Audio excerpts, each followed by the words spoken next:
And you're like just empowering everyone, but then you felt powerless in certain areas of your life. It's kind of like you were giving everyone permission to do what they're passionate about, but here you are like not having anyone there for you to kind of guide you. And even you said it sometimes like, oh gosh, you gave me permission to do this even though I knew it all along. Oh, she's crying. I'm gonna cry too.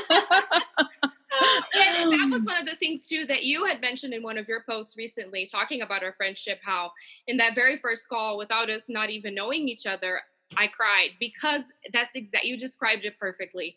Just having this weight on my shoulders of this mission and this vision that I have for me, but just feeling not very supported or not having someone that I can share this with. Hi, welcome to another episode of Mom Does It All. If you're looking for encouragement, empowerment, and uplifting in motherhood and mompreneurship, this is a show for you. I'm your host, Marta Spurk, triplet mom, woman empowerment coach, and all things motivation extraordinaire. This episode is a little bit different. I asked my coach and friend, Rebecca Lima, to talk about our friendship and how we have helped each other grow by being there for each other in a very open and honest way. This is exactly what I believe every woman should have and what I want to replicate in my Empowered Women's School and community. Let's get right to it. Hi, Rebecca. Thank you so much for joining me today. Thank you. I'm so glad to be here. Yes, I am so excited. So Rebecca is a legend, you guys. I've been talking about her in several episodes and in posts. I did interview her for my Portuguese podcast, which if you don't know that I have a Portuguese podcast, go check it out. But I want to do something a little bit different with her as a guest. Usually I have guests so that they can share their story, share their business and what they do. But because of our relationship and how things have developed with me hiring her as a business coach and having her help me with my business, and how this evolved into a friendship, and now she's being a part of my event and is my big supporter for the event, actually. I want her to tell her side of the story, or her perspective of our relationship and of my work. So go ahead. Yeah, I'm so excited. So it was so funny because as Brazilians, we ran kind of in the same circles, but we never connected. And I think that you speak more of that. It sounds like we brushed kind of shoulders on a couple of occasions, but it wasn't until someone tagged me in one of your posts and I reached out and I said, hey, and I just kind of like offered myself, hey, we run in the same circles. We were friends here on Facebook. I think I can help you. And in my interpretation, you were kind of standoffish, like sure, okay, but a little dismissive. Okay, but a little dismissive, But then, like, not taking things personal, like it's because you interpret different things in different ways when it comes to writing. And then we finally got in a call, and to me, it was like it was so. This whole weight that wasn't like on you. It was kind of like you're trying to pour from an empty cup. You were here giving everyone their own oxygen mask and you felt like you couldn't breathe. And you just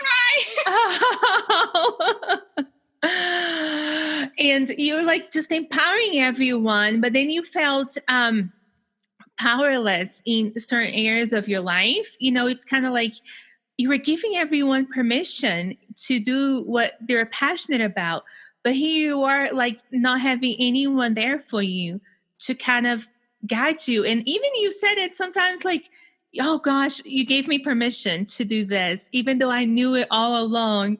Oh, she's crying. I'm gonna cry too. And that was one of the things too that you had mentioned in one of your posts recently, talking about our friendship, how in that very first call, without us not even knowing each other, I cried, because you described it perfectly. Just having this weight on my shoulders of this mission and this vision that I have for me, but just feeling not very supported or not having someone that I can share this with. And this is really what I want us to talk about, is how important having these friendships and these relationships are, because we need different people in different areas to help us through. And this is what I teach too with my coaching. And I want us to talk about how coaching can take us to this point. And that's why I believe we developed this friendship, because we both work in this coaching space. So we know how important it is to ask ourselves certain questions, or to have somebody ask questions that we wouldn't ask on our own, and to tell us things that we don't want to hear. Because sometimes, I mean, we don't want to hear that from a close friend. We don't want to hear that from a husband or a significant other, or even a sibling or a parent. But when you have somebody else that's a little bit, that has a little bit more of a distance, but that still understands what you're going through, can give you that bird's eye view of what you're going through, and just explain it in different words than what you're used to, so that you can see it with different eyes. And that's what I have felt with our friendship, that started out in a business way, but it was almost like from the beginning. And I think because of us being Brazilians, I don't know, it was just meant to be. And it really made me feel so comfortable. And then it evolved into this friendship, because this is exactly what I was lacking, was having someone in this entrepreneurial space that understands this struggle, but not that necessarily has to be paid for every time we get to talk. I just wanted a shoulder I could lean on. It's so important. And what you said about, like, you know, it can't be your spouse, it can't be your mom, it can't be your sister, and it can't be your friend. It needs to be like that person, that support system. It needs to be someone who's more interested in your results than they are about your feelings. Yeah. And I think that, like, with my direct personality, and even though I have this loving nature and I'm like very loving in a way, I'm still more focused on your results than I am of your feelings. Yes. So the tears didn't, I sympathize with you, but I still kind of like, no, okay, this is what we got to do. And this is how we're going to get it done, you know? So it's kind of like me reaching out, my heart reaching out to you, holding your hand and walking with you, not ahead of you, not talking at you, but walking with you. And that makes a world of difference. Yes, totally. And it's the difference between having somebody that just coddles you, which some friends will always do that. Oh, it's okay. It's going to be fine. Just stay positive. And then you have the other people that will tell you the truth, that will tell you like it is, but won't necessarily give you the steps or hold your hand to help you find those steps. So I feel like that's where I was in that moment before we connected. I had both. I had just the positive people, and I had the people that were like, hey, something needs to change. You need to do something about it, but they didn't tell me necessarily what it was, or maybe their suggestions weren't what I was looking for to change what I was going through.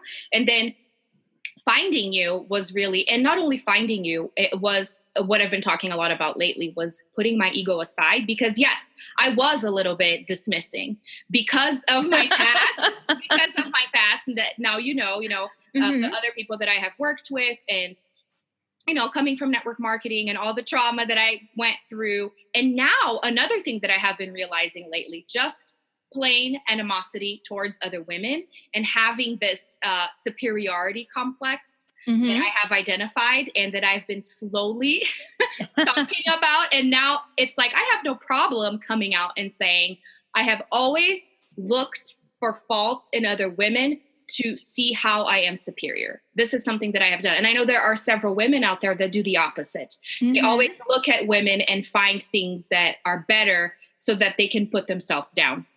So let's go back to that, because I think that's important for us to kind of give the steps for the people who might be listening right now. Like, you were dismissive of me, and I didn't care that you were dismissive, because I could have just be dismissive. Oh, she's dismissing me. Who does she think she is? Right. So I think that by just reaching out and just doing it out of pure love and desire to help you, whether you became a client or not, just the legitimate desire to help. And even though you're dismissive, because the people who need the most love are the ones who are most unlovable. Yes, that is true. So sometimes as in this empowerment arena, we do have to put our ego aside, because just like you put yours aside to reach out and kind of have that one-on-one conversation, I had to put mine aside too, because I was just dismissed. And I don't like being dismissed. Yes, totally. Nobody does, right? And it's the whole thing that I have been learning too, about taking things personally and understanding that people's attitudes really have nothing to do with you. It has to do with their issues. Yes. And I think that was one thing that like I had to kind of like, okay, well, she might be busy, like, so instead of like making the stories, because I did make up the stories in my head, I kind of acted in a professional manner anyways, putting my own ego aside, my own feelings aside, because it's not about me, it's about you. Yes. So that's the thing when you're empowering other women, whether you're friends, whether family, whoever it is, whoever you're helping and empowering, it's not about you, it's about them. And the more that you raise them up, the more you're going to be raised up with it. I tell my friends all the time, they're like, Rebecca, should I pay you for this money advice? Like, no, I want rich friends. Okay. The richer, the most beautiful, the healthier. So my mantra is happy, healthy, and wealthy. So if my friends, all of those, that automatically puts me in a more wealthier in the friendship arena. So another thing that I want to go back to is our first meeting. Okay. So when you came to me, you were like, word vomit. And then there was with me. because you weren't used to putting your ego aside. It was not something that you were doing it all the time. So you didn't know how to do it. Yes. But what I'm really, really proud of is that you did it anyways. Yes, because that's hard for me. It's hard for me to admit failure. And it's hard to tell somebody else that. It's hard to tell myself that, but that's, nobody's necessarily listening. But to tell a complete stranger and a business coach that things are, seems obvious. Why wouldn't you if you're wanting them to help you? But it's still like, it is a pride issue 100%. And I feel like I know that putting all of these things aside is what has helped me get to where I am right now, is because I allowed myself to get to that space. But it took a journey. It wasn't overnight. And you just came at the perfect time to receive my word vomit. And what I wrote my post about, by you giving me the feedback, like, I didn't want to work with you. I wasn't looking forward to this. Like, all of these things, you gave me permission to be honest with myself. Like, do I really want to work with her? Absolutely. She's amazing. I do want to work with her, whether she has a huge ego or not. Can I help her? Absolutely. I can definitely help her. Would I make her life better beyond the monetary thing? Yes. So you gave me permission, not only when it comes to you, but when it comes to me too. Like, could I really do this? Because when, you're facing those issues and you're so open and honest, you subconsciously give permission for everyone around you to do the same. Yes, that is true. So you gave me permission to do the same, not only with our coaching, but the other parts of my life as well. Because when I use humor to kind of diffuse my own insecurities sometimes, I'm a very funny person. Well, and that's another thing too that I wanted you to kind of say is how because I want to show that when we open up and when we get to really know ourselves, and I feel like going through this process with you is a result of me being more honest with myself and getting up to the point where I could do this with somebody else. And it had to be someone from the outside, from my normal circle or from my usual circle of before. It's something that it's a trickle down effect, right? Me doing that, and connecting with you, you're helping me, but in the same sense, I enabled my own gift to shine through to help the person who was helping me. So I would love for you to talk about that. Oh my gosh. So in our coaching sessions, it was just the perfect mixture of like love, friendship, what is going on with our personal lives right now, coaching, and then not only you being coached, but you also coaching me. Because anytime could I use humor to deflect my own insecurities, you didn't wait to call me out on it. You said, you need to stop this, because anytime you put yourself down, even in a humorous way, you automatically putting my friend down, and that's not okay.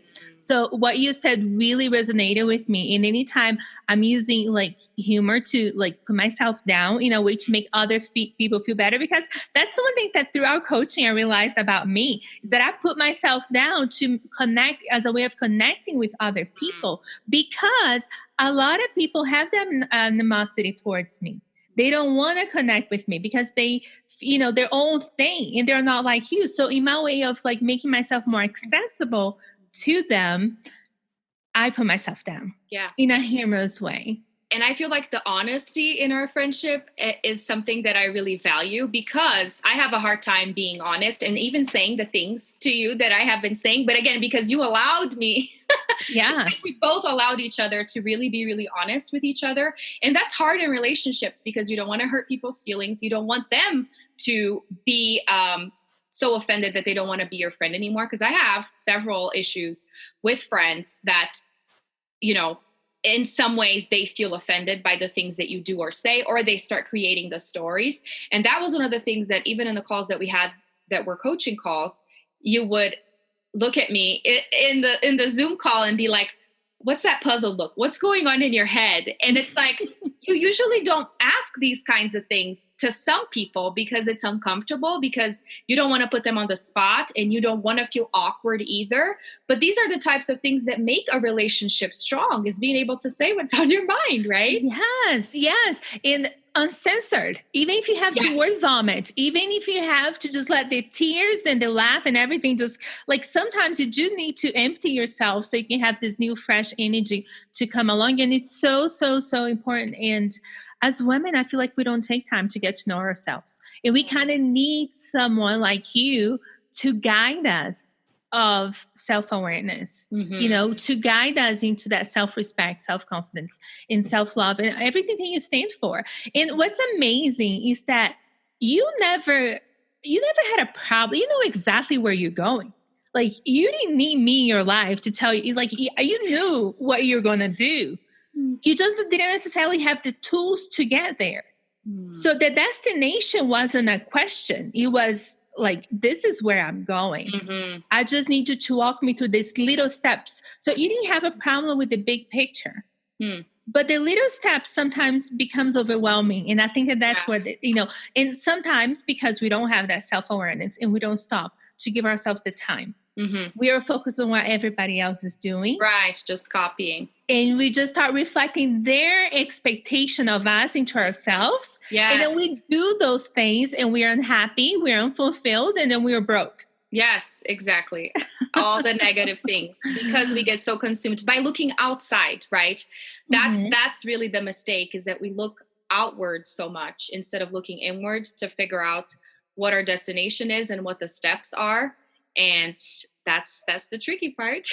I know it is tricky, because it really takes that honesty, that level of honesty, and just being able to say out loud and kind of plan it with somebody else, and not in a planning in a visionary way, but planning in like day by day. Yes.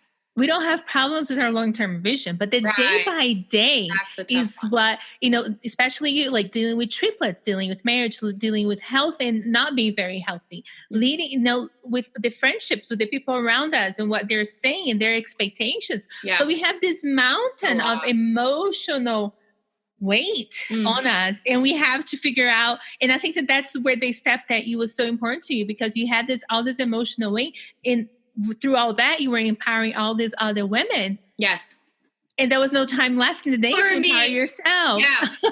And that's kind of like the road back to me that I had to take throughout the time that we were working together over the summer. It was really reconnecting back with myself, because I was so caught up in helping other people that I wasn't practicing what I was preaching, to be honest. And it was because I was so focused in the end goal instead of the journey, which is exactly what you just said, just helped me start living the journey and talking about the journey. And that's really what takes me to the destination. And it's people seeing me being the role model and the example in my own life. And that just changed everything. And it's just amazing, the feedback of people telling me, oh, the direction that you've taken now, the things that you're doing now, this resonates so much more. It seems a lot more authentic. It's just crazy. It is crazy. It is crazy. And if you think about our journey together, it wasn't like any blind and like mind-blowing moment. It was like little steps stacked on top of each other that became this huge transformation. Yes. And so the two things that I want people to get out of this is, first, the importance of coaching and how I know it's become a little bit overrated because there are so many coaches and there are so many different things out there related to coaching that people get biased and that they're not interested anymore. But how important it is to have somebody point these things out for you and ask these questions. And also the importance of deep, not shallow, superficial friendships, but deep friendships, people that you can cry with, that you can be really, really honest with, people that will tell you like it is, but in a loving way, right? To give you some tough love. Because I feel like not many people have either of those things. And what made me really sad was the other day I posted about, how women can be so mean to each other and how it's time for us to change that. And somebody commented and said, I've just given up on having friends. It's just not worth it. And I mean, how sad is it to come to that point? And that's what I want to change. Oh, yes. And I'm right there with you. I want to change it too, because having deep, meaningful relationships, just not being it's so ironic that nowadays the easiness of connecting with each other, it's so easy to connect with other people. You can connect with people from all over the world. Mm-hmm. But then we have become distant in this emotional level from each other. Yes. And people are having now more than ever that social awareness where they don't know how to act in public. They're fear of being in crowds because of all this judgment of the freaking Pinterest perfect life. Oh my gosh. It was supposed to be better and it just made it worse. And I actually saw on TV not too long ago that the last few years, because of the internet, people have been, or this is the highest rate of isolation, that people genuinely feel isolated. And it doesn't make sense since we're the most connected, but it has all to do with the appearances, right? And not being really yourself and forgetting who you are. So then how can you be yourself if you don't really know who that is? Because you're lost in looking again outward and looking at other people. So I think it's Brene Brown that mentioned, and don't quote me on this because I'm terrible at quoting other people, but there was a tribe of women that every day they went to the river and they washed clothes together. And then through the times and the economic changes, the government decided to give this tribe a washing machine. So they had no depression rates when they were there manually washing hands and communicating and having that social interaction. As soon as they got the washing machine and life became easier, they started disconnecting and the depression increased so much more. So our need to connect with each other is not something that is just for social well-being, but it's something that we need in a physiological level. Wow. So the importance of a tribe. Yes. And this is what we're getting gearing towards and getting ready to do with the event. So I am so excited for that. And I thank you so much for being part of it and helping me promote it and just supporting me through all of this. So let's invite all the women to come see us. Yes, come see us at the Empower Woman Workshop. We cannot wait to personally meet each and every one of you. This is going to be an interactive workshop. It's not going to be one of those where you sit down and take notes. It's going to be interactive. You're going to dig deep, and I guarantee you're going to walk out a complete different woman from the time you walked in. Yes. Oh, thank you so much, Rebecca. This was amazing. And I will have you back on to talk more about you and your business, but I just needed to have this conversation. Oh, I love having this conversation with you. It's always a pleasure. Thank you. Thank you so much for tuning in today. I hope you were encouraged to understand the importance of meaningful friendships. And I also hope that you too have a friend you can be open and honest with. It makes all the difference in the world. Let me know what you thought of this episode and the show. Connect with me on social media or send me an email at momdoesitallpodcast@gmail.com. And if you're in the Denver area, come out to see us December 10th at 9:30 a.m. downtown at the Empowered Woman Workshop. All the links and info are in the show notes. Until next time, bye.